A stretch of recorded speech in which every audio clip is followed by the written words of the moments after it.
तमन्ना। बच्चों, आप सबने भगत सिंह और चंद्रशेखर आजाद का नाम जरूर सुना होगा, है ना? ये दोनों क्रांतिकारी थे जो देश की आजादी के लिए संघर्ष कर रहे थे।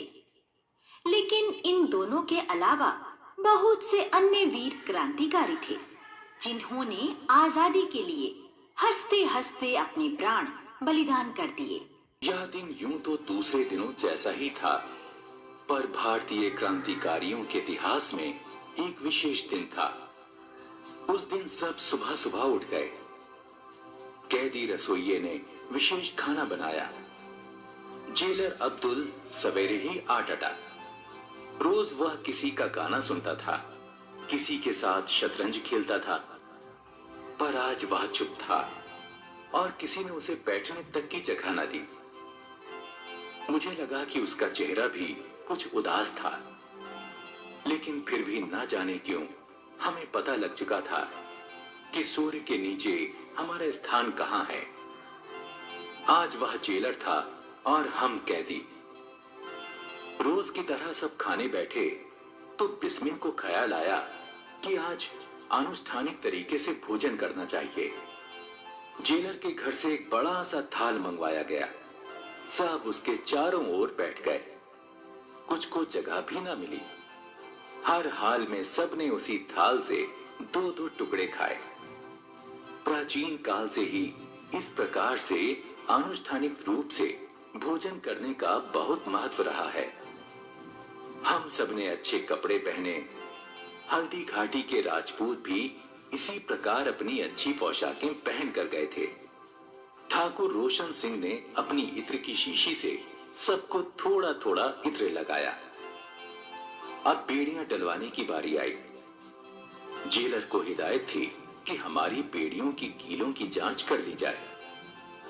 मेरी बारी आई तो मैंने अब्दुल से पूछा कि वह इतना भावुक क्यों हो रहा है। बड़ी मुश्किल से पता चला कि किसी बड़े अधिकारी के कहने पर 3 फांसी की कोठरियां साफ की जा रही हैं।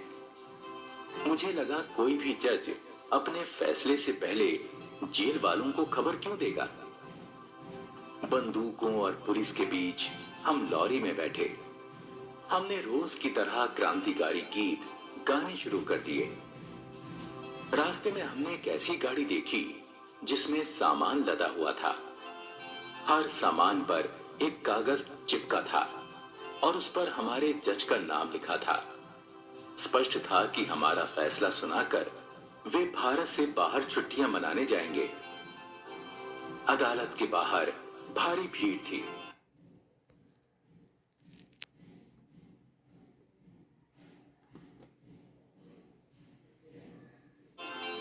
सब सरफरोशी की तमन्ना अब हमारे दिल में है, गाना जोश से गा रहे थे। चारों तरफ यह आवाज गूंज रही थी। जज के आते ही चारों ओर सन्नाटा छा गया। जज ने कहा, षड्यंत्र प्रमाणित हो गया है।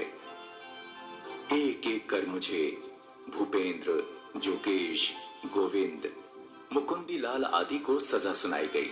अंत में सुनाई फांसी हमारे 3 साथियों को, राम प्रसाद बिस्मिल, राजेंद्र लाहिड़ी और रोशन सिंह। उस वक्त राजेंद्र के चेहरे पर वही बाल सुलभ मुस्कान थी। बिस्मिल के चेहरे पर अवज्ञा का भाव था और ठाकुर रोशन सिंह ने हंसते हुए हमें ऐसे देखा मानो वे तो सीधे स्वर्ग चले और हम रह गए। और हम सबकी आंखों में आंसू भरे थे, क्योंकि हम जानते थे कि यही हमारी अंतिम मुलाकात है।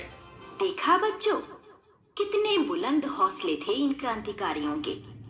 इनका लक्ष्य था देश की जनता की आजादी और उसकी खुशहाली, और अपने लक्ष्य को पाने के लिए इन्होंने अपने प्राणों की बाजी लगा दी।